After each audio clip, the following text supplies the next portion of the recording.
Assalamualaikum warahmatullahi wabarakatuh.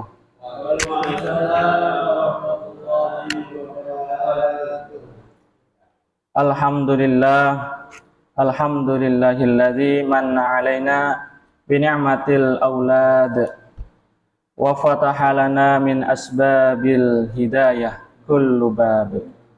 Asyhadu an la ilaha illallah wahdahu la syarika lah. Lahul mulku wa lahul hamdu wa huwal karimul wahhab. Wa asyhadu anna Muhammadan abduhu wa rasuluh. Raghaba fi turuqis shalah wa hadara min turuqil fasad. Sallallahu alaihi wasallam wa ala alihi wa ashabihi wa man tabi'ahum ila yaumil mi'ad. Amma ba'du. Fa ya ibadallah usikum wa nafsi bi taqwallah wa ta'atihi la'allakum tuflihun. Qala Allah Ta'ala fi kitabil karim, a'udzu billahi minasyaitonir rajim. Ya ayyuhalladzina amanu taqullaha haqqa tuqatih wa la tamutunna illa wa antum muslimun. Ma'asyiral muslimin, salat subuh jamaah salat subuh yang mudah-mudahan diberkahi dan selalu diberikan kebahagiaan fid dunya wal akhirah. Alhamdulillah, segala puji bagi Allah yang telah mempertemukan kita hari ini berkumpul di Masjid Al-Hijrah, yang kita hari ini sudah menjalankan kewajiban kita, yaitu sholat subuh secara berjamaah. Mudah-mudahan amal ibadah kita diterima oleh Allah Subhanahu wa Ta'ala. Salawat beriringkan salam tetap tercurahkan kepada junjungan Nabi Muhammad sallallahu alaihi wasallam. Mudah-mudahan kita mendapatkan syafaat di yaumil kiamah nanti. Amin amin ya rabbal alamin. Baik, sebelum melanjutkan, bahwa minggu-minggu kemarin sudah dijelaskan bahwa saya menyampaikan terkait proses penciptaan manusia, kemudian sampai ditiupkan ruh, kemudian setelah ditiupkan kemudian dicatat, ya, ada 4 amalan dicatat. Bahkan takdir manusia itu sudah dicatat, ya, ajal, rezeki itu dicatat. Kemudian minggu kemarinnya juga bahwa saya sudah menyampaikan ada 4 tipikal anak menurut Al-Quran, ya. Jadi yang paling utama itu yaitu terkait anak yang menjadi penyejuk hati dan jiwa, yang mana anak tersebut selalu mengerjakan amal ibadah dan mengikuti tuntunan agama Islam. Nah, untuk hari ini saya menyampaikan terkait ayat An-Nisa ayat 9, bahwa kita disuruh oleh Allah melalui lisan Nabi kita agar kita selalu menjaga diri kita, bahkan keluarga kita. Karena memang keluarga ini merupakan unit terkecil dari suatu masyarakat. Terbentuknya keluarga yaitu dari individu-individu. Kemudian terbentuk keluarga, setelah itu dari keluarga terbentuk RT, dari RT terbentuk RW, dari RW terbentuk kelurahan, dan seterusnya, bahkan sampai negara. Makanya dari hari ini saya menyampaikan surat An-Nisa ayat 9 ini menjadi pesan penting bagaimana kita sebagai seorang muslim, bahkan sebagai seorang ayah, agar mendidik dan meninggalkan anak keturunan kita menjadi generasi yang lebih baik lagi. A'udzubillahi minasyaitonirrajim. Wal yakhshal ladzina law taraku min khalfihim dzurriyyatan dhi'afa khafu 'alaihim falyattaqullaha wal yaqulu qawlan syadida.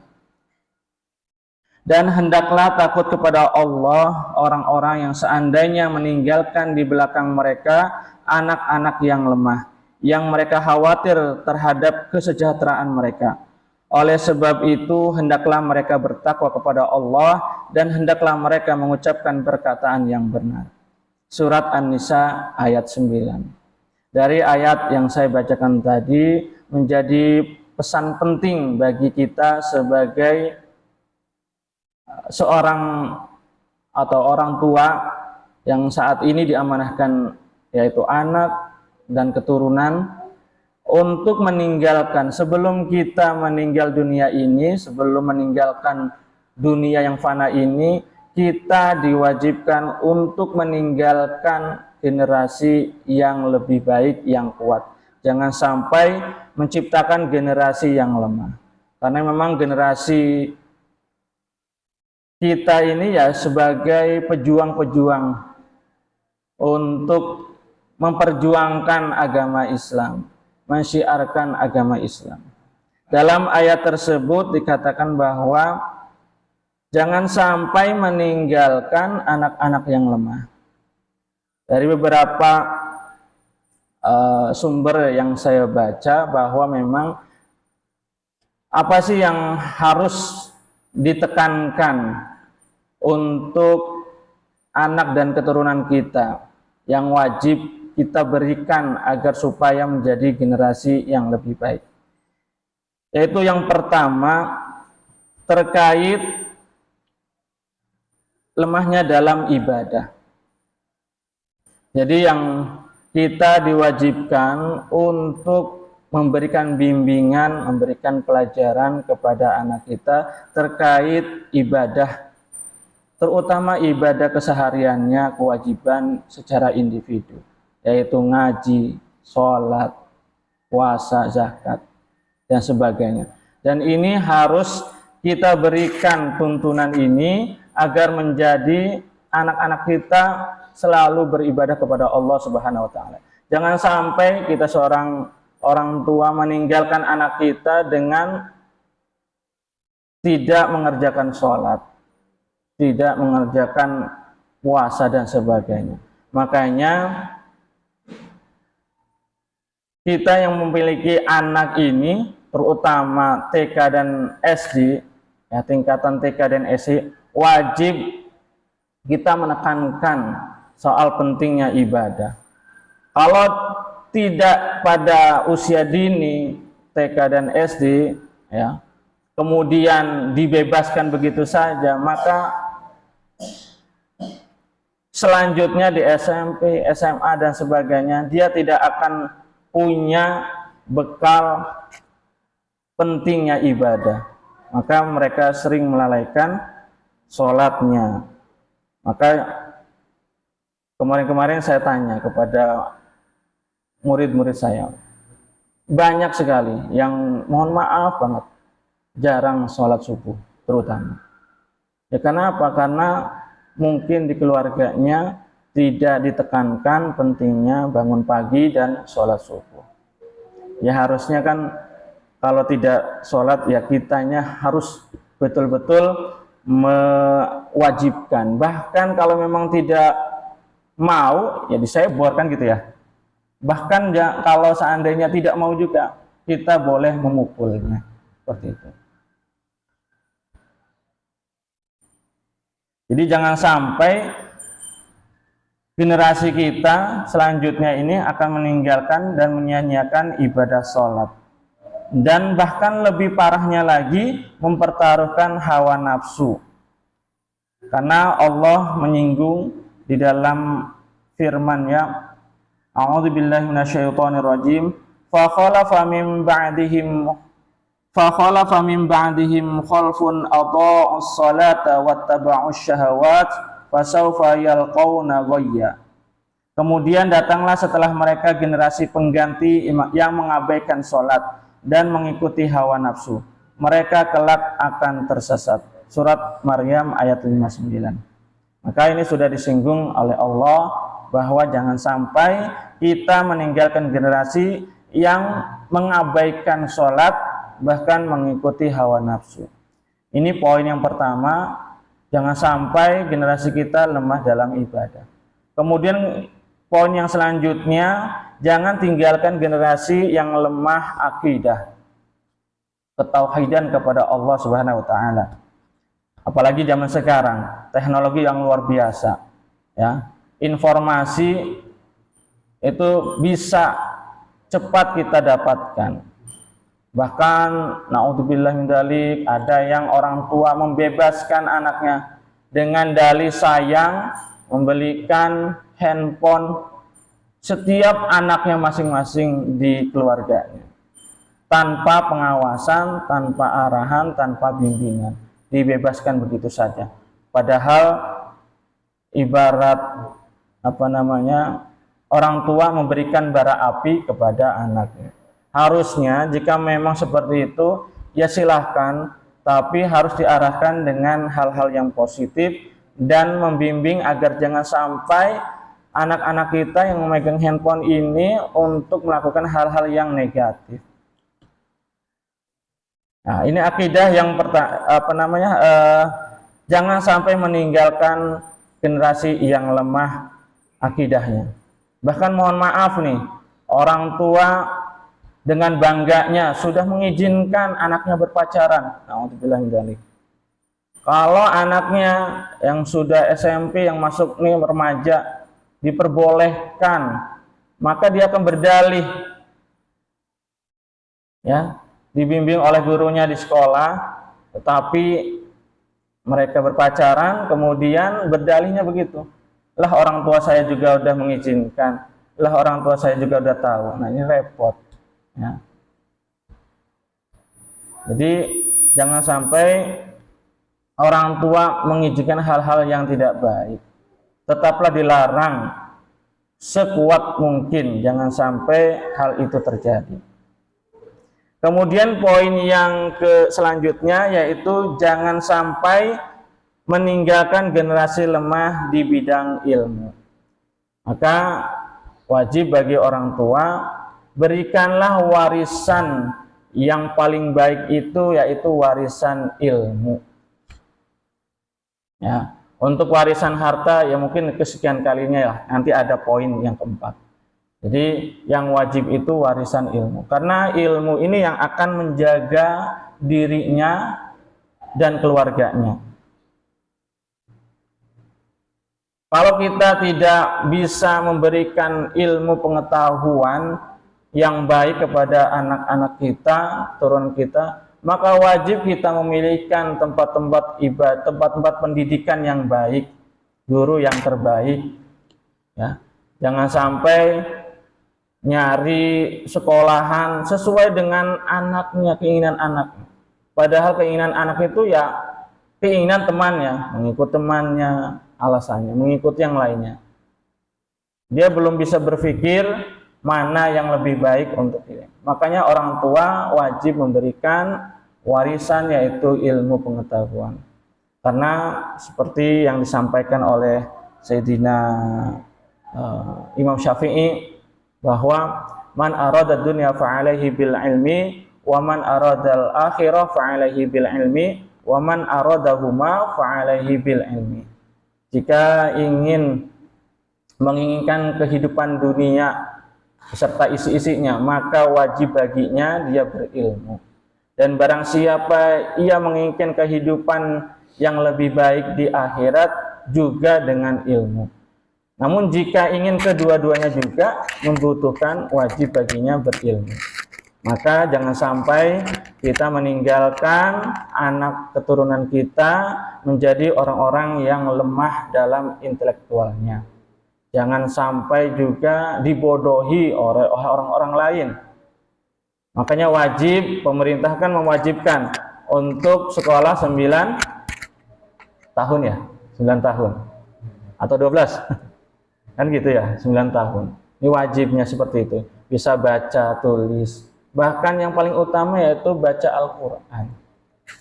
Ya, penting sekali. Makanya saya berpesan kepada seluruh bapak dan ibu yang mendengar pesan saya ini, wajib hukumnya anak diberikan pelajaran Al-Quran. Karena dari Al-Quran ini dia bisa sholat, dia bisa membaca surat Al-Fatihah, surat-surat yang lain, bahkan bacaan-bacaan yang lain. Karena kita ini kan ibadahnya menggunakan bahasa Arab ya. Kalau nggak bisa baca Al-Quran, nggak bisa bahasa Arabnya, repot nanti. Sedangkan doa-doa itu juga kan berbahasa Arab, seperti itu. Jadi jangan sampai nanti sudah masuk jenjang SMP, SMA tidak baca Al-Quran. Makanya sebenarnya saya tidak setuju merdeka belajar gitu ya. Jadi yang mampu dengan yang tidak mampu, ya sesuai kemampuan katanya, ya, tanpa ada penekanan khusus. Jadi sekolah mah lanjut aja naik, tetapi kemampuan skillnya belum tercapai, kemudian terus lanjut, maka repot. Harusnya ditekankan dari awal, ya baca bisa Al-Qur'annya, baca Latinnya, dan gitu ya, membacanya pun bisa seperti itu. Jadi ini terkait poin yang ketiga yang perlu Bapak Ibu tekankan, yaitu jangan sampai anak dan keturunan kita lemah dalam intelektual. Dan yang terakhir yaitu jangan tinggalkan generasi lemah secara ekonomi. Ini memang setiap keluarga, khususnya ayah, ini berjuang secara nafkah, memenuhi kebutuhan keluarga. Bahkan bila perlu ada lebihnya, kita menyimpan untuk masa depan anak. Betul tidak, Rizky? Udah, betul kan? Kita menabung, kita mencari uang. Ini kan juga untuk nanti anaknya juga. Bersiap-siap untuk mungkin menikahnya, sebelumnya kuliahnya, dan seterusnya. Dan kita juga memang harus menyiapkan secara ekonomi untuk anak dan keluarga. Tapi yang terpenting menurut saya, bukan saat ini saja bentuknya materi, melainkan ciptakan anak yang bisa berpotensi kaya, berpotensi menghasilkan uang. Ini yang paling utama. Kalau sekarang menyiapkan 1 miliar, 2 miliar, insya Allah akan habis. Kalau tadi tidak ada pengetahuan, tidak ada ilmu untuk mengelola keuangannya. Dan juga kalau tidak punya ilmu manajemen keuangan tetapi tidak bisa punya potensi, skill, kemampuan untuk menciptakan uang itu, maka repot juga. Makanya yang ditekankan yaitu bukan saat ini uang yang banyak, melainkan bagaimana caranya anak ini bisa bekerja mandiri, berusaha mandiri. Jangan sampai ini mohon maaf, nunggu harta warisan orang tua. Makanya banyak kan anak yang berebut orang tua. Sudah sakit-sakitan, udah ya, wah tinggal bentar lagi orang tua. Naudzubillah min dzalik. Ya, jangan sampai seperti itu.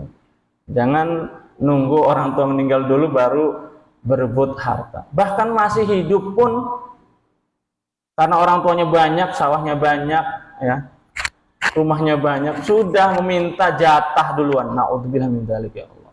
Jangan seperti itu ya. Mudah-mudahan dari kultum yang singkat ini, dari ayat yang saya baca, surat An-Nur ayat 9, ini memberikan pesan kepada kita sebagai calon bapak, sebagai orang tua yang sudah didirikan oleh Allah, yaitu berupa anak dan keturunan, dijaga baik-baik. Makanya kan ada ya ayyuhalladzina amanu qu anfusakum wa ahlikum naro. Jadi kita jaga pribadi kita, jaga keluarga kita dari siksa api neraka.